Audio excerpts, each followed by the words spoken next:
എനിക്ക് സ്പെഷ്യൽ. ഞങ്ങൾ എല്ലാവരും ഉപകാരം ചെയ്യുന്നവരോട് നന്ദികേട് കാണിക്കുന്നവരല്ല. വണ്ടി നന്നാക്കിയത് ഞങ്ങൾ നിന്നോടല്ല നന്ദി പറയണ്ടേ. നിന്നെ പുറത്താക്കാതെ ചുമന്നോടെ നടക്കുന്നതിന് നീ ഞങ്ങളോട് 1000 നന്ദി പറയണ്ടേ.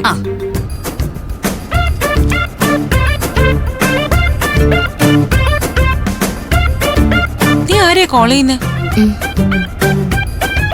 അനുവിനെ കിട്ടുന്നേ ഇല്ല. ഞാനേ അനുവിന്റെ അമ്മയെന്ന് വിളിച്ചു നോക്കാം. നമ്മൾ വിളിച്ചപ്പോഴൊന്നും അവര് റെസ്പോണ്ട് ചെയ്തിട്ടില്ല. വീണ്ടും വിളിച്ചെന്തിനു നാണം കെടുന്നേ? വെറുതെ ഒന്ന് ശ്രമിച്ചു നോക്കാം. വെറുതെയാ നീ വിളിക്കുന്നത്. അവര് കോൾ എടുക്കില്ല. അനുവിന്റെ അമ്മ കോൾ എടുക്കുകയാണെങ്കിൽ വൃന്ദ എന്ത് പറയും? നമ്മള് അങ്ങോട്ട് ചെല്ലുന്ന കാര്യം പറയാലോ. ഒരിക്കലും അങ്ങനെ പറയരുത്. നമ്മൾ അങ്ങോട്ട് ചെല്ലുന്ന കാര്യം അവരറിയാനേ പാടില്ല. അറിഞ്ഞാലിപ്പോ എന്താ? നമ്മൾ അങ്ങോട്ട് ചെല്ലുകയാണെന്ന് അറിഞ്ഞ അവര് അനുവിനെ അവിടെ നിന്ന് മാറ്റാൻ സാധ്യതയുണ്ട്. അവരനുവിനെ എങ്ങോട്ട് മാറ്റിയാലും നമ്മൾ തേടി ചെന്ന് അവളെ കണ്ടെത്തും. നിങ്ങളെക്കാളും ബുദ്ധിശാലികളാ അനുവിന്റെ അമ്മയും സ്റ്റെപ്പ് ഫാദറും.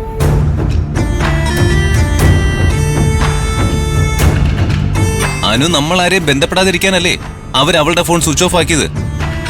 അപ്പൊ പിന്നെ ആ വീട്ടിൽ എന്ത് നടക്കുന്നു എന്ന് അറിയണമെങ്കിൽ നമ്മൾ അങ്ങോട്ട് ചെല്ലുന്ന വിവരം അറിയിക്കാതെ വേണം ചെല്ലേണ്ടത്. അനുവിന്റെ അമ്മ ഇങ്ങനെയൊക്കെ ചെയ്യുന്ന ഞങ്ങൾ ആരും കരുതുന്നില്ല. വാശി തീർക്കാൻ അവളുടെ ഫോൺ വാങ്ങി സ്വിച്ച് ഓഫ് ചെയ്തതായിക്കൂടെ? ഏതായാലും ഞാനൊന്ന് വിളിച്ചു നോക്കാം. അവര് നല്ല മൂഡിലാണെങ്കിൽ നമുക്ക് അനുവിനോട് സംസാരിക്കാൻ ഒരു ചാൻസ് കിട്ടുമല്ലോ. നീ വിളിച്ചോ.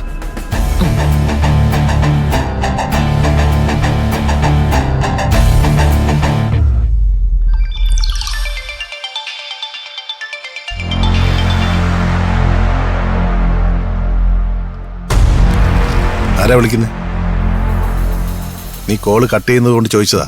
അനുവിന്റെ ഫ്രണ്ട്സാ. എന്നിട്ട് നീ എന്താ കോൾ എടുക്കാതിരുന്നേ?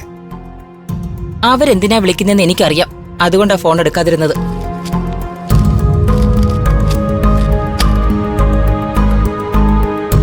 അനു ഇവിടെ വന്ന ശേഷം ഇടയ്ക്കിടെ ആ കുട്ടികൾ നിന്നെ വിളിക്കുന്നുണ്ടല്ലോ. നീ റെസ്പോണ്ട് ചെയ്യാതിരിക്കുന്നത് വലിയ അബദ്ധമാവും. 4 എണ്ണവും തലതെറിച്ച പിള്ളേരാ. അവളുമാരാ അനുവിനെ ഇങ്ങനെ മാറ്റിയത്. അങ്ങനെയുള്ള കൂട്ടുകാരുടെ അടുത്തേക്ക് നീ എന്തിനാ അനുവിനെ പഠിക്കാൻ അയച്ചത്? അവർക്കൊപ്പം പഠിക്കാൻ പോണെന്ന് പറഞ്ഞ് അനു കാട്ടിക്കൂട്ടിയതൊക്കെ നന്ദൻ അറിയാലോ. സിംഗപ്പൂരിലെ അപ്പോഴത്തെ പ്രശ്നങ്ങൾ കാരണോ ഞാൻ അവളുടെ വാശിക്ക് വിട്ടുകൊടുത്തത്.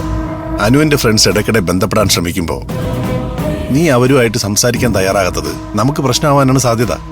എന്ത് പ്രശ്നം? അനു എന്റെ മോളാ. അവളുടെ കാര്യത്തിൽ എനിക്കില്ലാത്ത എന്ത് അവകാശമാ അവളുടെ കൂട്ടുകാർക്കുള്ളത്? ഞാൻ പറഞ്ഞത് നിനക്ക് മനസ്സിലായില്ല. ഇങ്ങോട്ട് വരാൻ ഇഷ്ടമില്ലായിരുന്ന അനുവിനെ നീ ബലമായി കൂട്ടിക്കൊണ്ടുവരായിരുന്നില്ലേ? അതെല്ലാം അനുവിന്റെ ഫ്രണ്ട്സിനറിയാം. കോണ്ടാക്ട് കിട്ടാതെ വരുമ്പോ അവർക്ക് പല സംശയങ്ങളും ഉണ്ടാവും. അവര് സംശയിച്ചതുകൊണ്ട് എനിക്കെന്താ? എന്റെ മോള് എന്റെ വീട്ടിലല്ലേ ഉള്ളത്. അവിടെയാണ് നിനക്ക് മിസ്റ്റേക്ക് സംഭവിച്ചത്. അനുവിന്റെ ഫ്രണ്ട്സ് അവളെ അന്വേഷിച്ച് ഇങ്ങോട്ട് വന്നാലോ? ഇങ്ങോട്ട് വന്നാലേ അവര് വീടിന്റെ പുറത്തേ നിൽക്കൂ. അവരെ ഞാൻ ഇങ്ങോട്ട് കയറ്റില്ല. തന്റെ നിലപാട് അതാണെങ്കിൽ ഞാൻ തിരുത്തുന്നില്ല. അതിനേക്കാൾ വലിയൊരു പ്രശ്നം നമ്മൾ അനുവിന്റെ കാര്യത്തിൽ നേരിടേണ്ടി വന്നേക്കാം. അതിനെപ്പറ്റി നീ ചിന്തിച്ചിട്ടുണ്ടോ? എന്ത് പ്രശ്നം? ഇന്നത്തെ കാലത്ത് ഈ പ്രായത്തിലുള്ള പിള്ളേരുടെ കാര്യങ്ങൾ നമുക്ക് പ്രെഡിക്റ്റ് ചെയ്യാൻ പറ്റത്തില്ല. അവർക്ക് അവരുടെ ഫ്രണ്ട്സിനെ പറ്റി ഒരു വിവരവും കിട്ടാതെ വരുമ്പോ അവര് കോടതി പൊക്കൂടാന്നില്ലല്ലോ.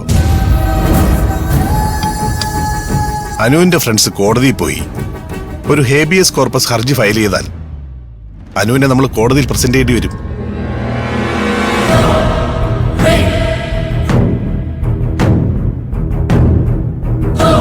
കോടതിയിൽ അനു നമ്മുടെ ഭാഗത്ത് നിൽക്കണമെന്നില്ല. പ്രത്യേകിച്ചും ഇപ്പോഴത്തെ നമ്മുടെ പ്രശ്നങ്ങളുടെ പശ്ചാത്തലത്തിൽ അനു നമ്മളെ സഹായിക്കില്ല. നമ്മുടെ പ്ലാൻ തകിടം മറിക്കാൻ അനുവിന്റെ ഫ്രണ്ട്സ് വിചാരിച്ചാലും നടക്കും.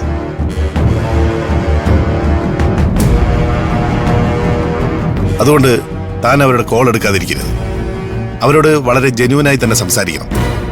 എന്നാലേ അവരുടെ നീക്കം എന്താണെന്ന് നമുക്കറിയാൻ പറ്റത്തുള്ളൂ. അതറിയാൻ നീ അങ്ങോട്ട് വിളിക്കുന്നത് നല്ലത്. ഞാൻ അവരെ വിളിക്കാനോ? പലതവണ ആ കുട്ടികൾ നിന്നെ വിളിച്ചിരിക്കുകയല്ലേ. അതെന്തിനാണെന്നറിയാൻ തനിക്ക് തിരിച്ചു വിളിക്കാമല്ലോ.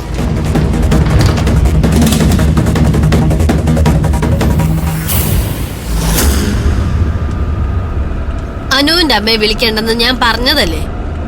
ഇപ്പൊ എങ്ങനെ ഇരിക്കുന്നു? വീണ്ടും അവരെ വിളിച്ച വീണ്ടും അവർ നമ്പർ ബ്ലോക്ക് ചെയ്യും.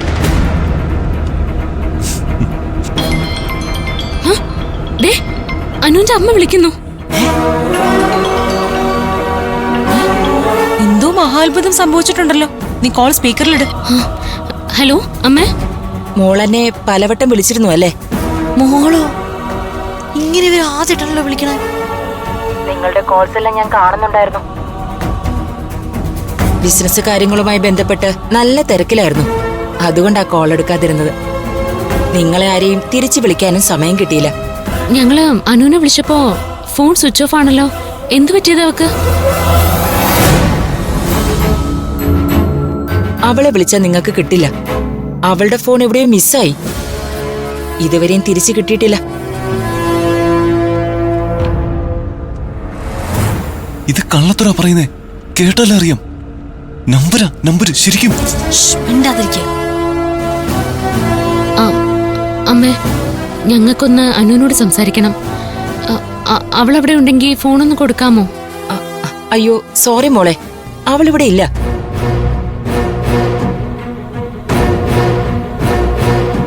അയ്യോ കള്ളം, പച്ചക്കള്ളം. അവൾ അവിടെ തന്നെ ഉണ്ടാവും. വാർച്ചിരിക്കണം. നീ മിണ്ടരുത്. അനു എവിടെ പോയതാ അമ്മേ? അവൾ എന്റെ ഒരു ബന്ധുവിന്റെ കൂടെ അവരുടെ വീട്ടിൽ പോയിരിക്കുവാ. 2-3 ദിവസം കഴിഞ്ഞേ വരൂ. അവള് കോളേജിലേക്ക് എപ്പോഴാ തിരിച്ചു വരിക? നിങ്ങളൊക്കെ നന്നായി പഠിക്ക്. ഭാവി നന്നാവട്ടെ. അനുവിന്റെ കാര്യം എനിക്കിപ്പോ ഒന്നും പറയാൻ പറ്റില്ല. എന്നാ ശരി മോളെ.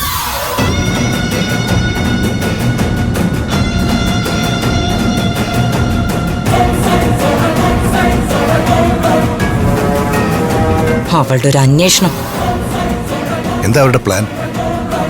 അവരുമായിട്ട് സംസാരിച്ചപ്പോ തനിക്ക് എന്താ തോന്നിയത്? അവരുടെ ഭാഗത്തൊന്നും പുതിയ നീക്കങ്ങളൊന്നുമില്ല. ഞാനുമായി സംസാരിച്ചതോടെ അവരുടെ സംശയങ്ങൾ മാറിയിട്ടുണ്ടാവും. അനുവിന്റെ കൂട്ടുകാരെ പൂർണ്ണമായിട്ടും വിശ്വാസത്തിലെടുക്കണ്ട. അവര് തന്നോട് സംസാരിച്ച പോലെ ആയിരിക്കില്ല പ്രവർത്തിക്കാൻ പോകുന്നത്. അവരെത്രത്തോളം വളർന്നിട്ടുണ്ടെന്ന് എനിക്കറിയാം. നന്ദൻ അറിയില്ല. നന്ദൻ അവരെ കണ്ടിട്ടില്ലല്ലോ. 4 വിളഞ്ഞ വിത്തുകളാണെങ്കിലും ഒരു പ്രശ്നം വരുമ്പോ വെറും പൂച്ചകളാ. അവരെക്കുറിച്ചോർത്ത് നന്ദൻ ടെൻഷൻ ആവണ്ട.